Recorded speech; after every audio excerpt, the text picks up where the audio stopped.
বন্ধুসকল, আজি মই নতুন এটা ভিডিঅ' লৈ আহিছোঁ। আপোনাৰ মোবাইলৰ হোৱাটছআপটো লেপটপ অথবা কম্পিউটাৰত কেনেকৈ চলাব পাৰিব, এই ভিডিঅ'টোত সম্পূৰ্ণ প্ৰচেছখিনি জনাব বিচাৰিছোঁ।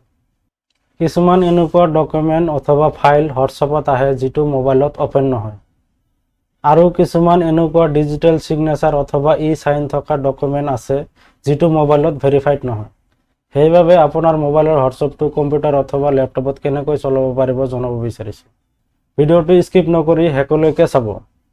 যদি মোৰ ভিডিঅ' প্ৰথম চাই আছে, মোৰ চেনেলটো ছাবস্ক্ৰাইব কৰি দিব। এতিয়া বেছি দেৰি নকৰি বলক আজিৰ ভিডিঅ'টো আৰম্ভ কৰোঁ।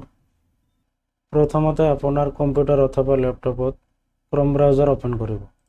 সাৰ্চ বাৰত লিখিব হোৱাটছআপ ৱেব।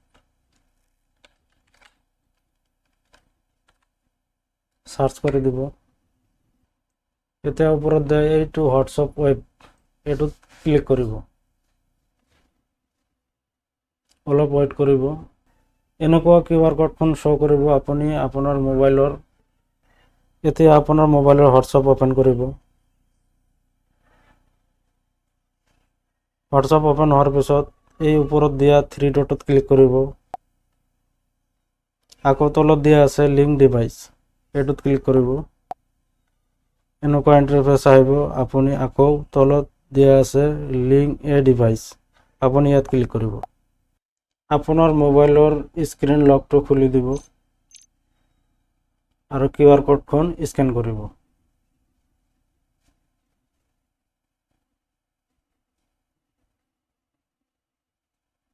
অলপ ৱেইট কৰিব। চাওক, QR কোডখন স্কেন কৰাৰ লগে লগে আপোনাৰ হোৱাটছআপটো কানেক্ট হৈ আছে। চাওক, এতিয়া আহি গ'ল। এতিয়া আপুনি আপোনাৰ মোবাইলৰ সম্পূৰ্ণ কামখিনি আপুনি আপোনাৰ কম্পিউটাৰ অথবা লেপটপতে কৰিব পাৰিব। ভিডিঅ'টো ভাল লাগিলে লাইক কৰি দিব আৰু এনেকুৱা নতুন নতুন ভিডিঅ'বোৰ পোৱাৰ বাবে মোৰ চেনেলটো ছাবস্ক্ৰাইব কৰি দিব। লগতে ছাবস্ক্ৰাইব অল নটিফিকেশ্যন অন কৰি থ'ব। ধন্যবাদ।